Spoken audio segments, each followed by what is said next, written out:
అయితే దొంగలల్లా తీరొక్క దొంగలు ఉంటారు. గజ దొంగలు, గొలుసు దొంగలు, మందిని ముంచే దొంగలు, పరుసు దొంగలు, ఆఖరికి బ్రాండీ సీసాల దొంగలు కూడా ఉన్నారు. అసంటి దొంగలను వాళ్ళ లలిత కళలను నేనే ఈడ కూసోని మీకు ఎన్నో మాటల చెప్పిన కదా. అన్నట్టు దొంగలకు కూడా ముహూర్తాలు, సెంటిమెంట్లు, ఆయింట్మెంట్లు ఇవన్నీ ఉంటాయట కదా. అయితే ఇప్పుడు కూడా ఒక దొంగ కూడా వచ్చిండు. నన్ను అడిగితే వాడొక దొంగల బడి పెడితే మస్తు నడుస్తుంది కావచ్చు. అంత చిత్ర విచిత్రమైన దొంగోడు అన్నట్టు.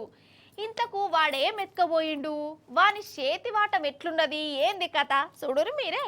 కుయ్ కుయ్ కుయ్ కుయ్. అగో అంబులెన్స్ స్పీడ్ గా దంచకపోతుంది. పాపం అందులో ఎంత సీరియస్ పేషెంట్ ఉన్నాడో, ఎంత ఎమర్జెన్సీగా దావకనకు పట్టుకపోవాలనో అన్నట్టే పోతుంది కదా. ఇది పేషెంట్ కోసం కాదు, దొంగోడు అంబులెన్స్ ఎత్తుకపోతుండు.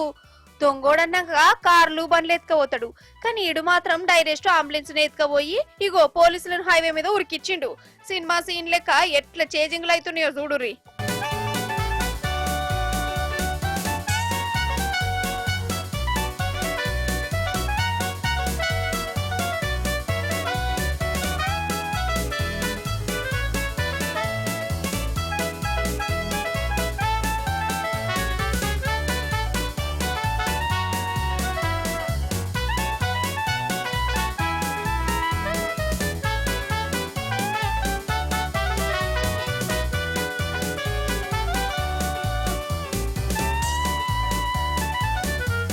మన హైదరాబాద్ హయత్ నగర్ కాడ ఒక దవాఖాన ముందు ఆగి ఉన్న అంబులెన్స్ దొంగని కంటపడ్డది.